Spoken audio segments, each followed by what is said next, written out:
ओम गणेशाय नमो नमः। ओम नमः शिवाय। जय श्री कृष्णा। मित्रों, हिंदू धर्म में संकट चौथ का व्रत बेहद शुभ माना जाता है। संकट चौथ माघ कृष्ण चतुर्थी तिथि को मनाई जाती है। इसे तिलकुट चतुर्थी और माघी चतुर्थी भी कहते हैं। आज के वीडियो में तिलकुट चतुर्थी का शुभ मुहूर्त और चांद निकलने का क्या समय है, इसके बारे में जानेंगे। हिंदू धर्म में सभी चतुर्थी तिथि को भगवान गणेश की पूजा आराधना की जाती है। जो भक्त गणेश भगवान की कृपा पाना चाहते हैं, उन्हें संकट चौथ का व्रत अवश्य करना चाहिए, क्योंकि ऐसा माना जाता है कि जो साधक इस दिन का व्रत रखते हैं, उन्हें पूरे साल की चतुर्थी का फल प्राप्त होता है। इस साल संकट चतुर्थी 29 जनवरी को मनाई जाएगी।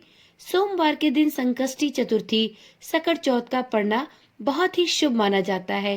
तो चलिए जानते हैं कि नए साल में सकट चौथ कब है, इस पूजा का शुभ मुहूर्त क्या होने वाला है, और साथ ही जानते हैं कि संकट चौथ के दिन चंद्रोदय कब होगा। पंचांग के अनुसार इस साल माघ माह के कृष्ण पक्ष की चतुर्थी तिथि 29 जनवरी दिन सोमवार को प्रातः 6:10 से प्रारंभ होगी और इस तिथि का समापन अगले दिन 30 जनवरी दिन मंगलवार को प्रातः 8:54 पर होगा। संकट चौथ का पूजा मुहूर्त 29 जनवरी को सकट चौथ के दिन प्रातः काल से लेकर शोभन योग सुबह 9:44 तक रहेगा। इस शुभ योग में सभी जातकों को सकट चौथ की पूजा कर लेनी चाहिए। अभिजीत मुहूर्त दोपहर 12:13 से प्रारंभ होकर 12:56 तक रहेगा। उस दिन पूर्वा फाल्गुनी नक्षत्र भी शाम 6:57 तक रहेगा। चलिए वीडियो में आगे जानते हैं सकट चौथ अर्थात बड़ी चौथ पर दिन का चौघड़िया मुहूर्त क्या रहने वाला है। सकट चौथ पर अमृत सर्वोत्तम मुहूर्त होगा प्रातः 7:11 से 8:32 तक। शुभ उत्तम मुहूर्त होगा प्रातः 9:53 से 11:14 तक।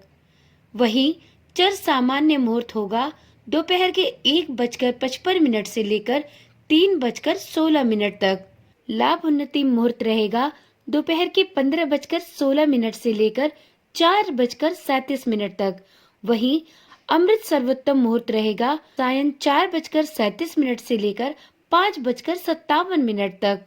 गणेश चौथ पर अमृत सर्वोत्तम मुहूर्त में पूजा करना विशेष रूप से फलदायी माना जाता है।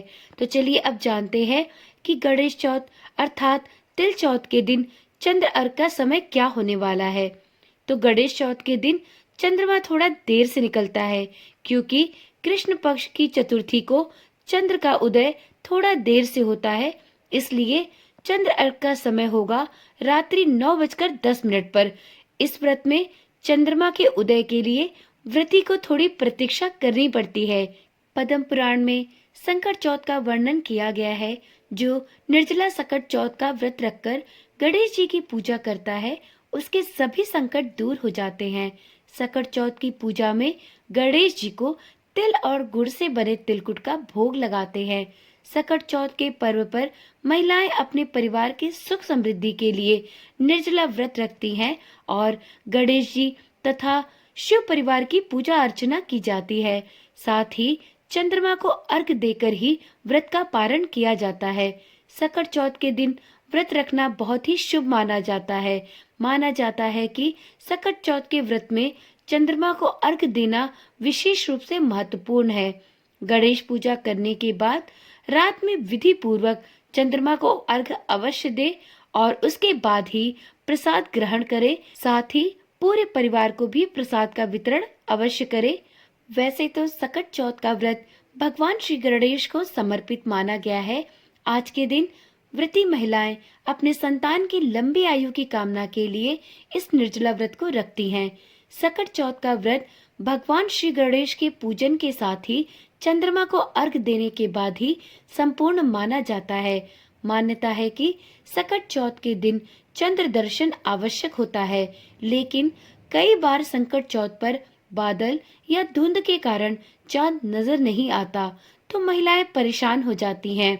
यदि आप भी सकट चौथ का व्रत रखती हैं और मन में यह सवाल आता है कि अगर चांद नजर न आए तो क्या करें, तो चलिए वीडियो में आगे जानते हैं कि यदि सकट चौथ का व्रत रख रहे हैं और उस दिन चंद्रमा का दर्शन ना हो तो हम क्या कर सकते हैं। तो देखिए, यदि सकट चौथ के दिन चंद्र दर्शन ना हो तो आप बताए जा रहे इन उपायों में से कोई भी एक उपाय करके अपने व्रत को पूर्ण कर सकते हैं। अगर चंद्रमा नजर नहीं आए तब भी शुभ मुहूर्त में ही पूजा करें।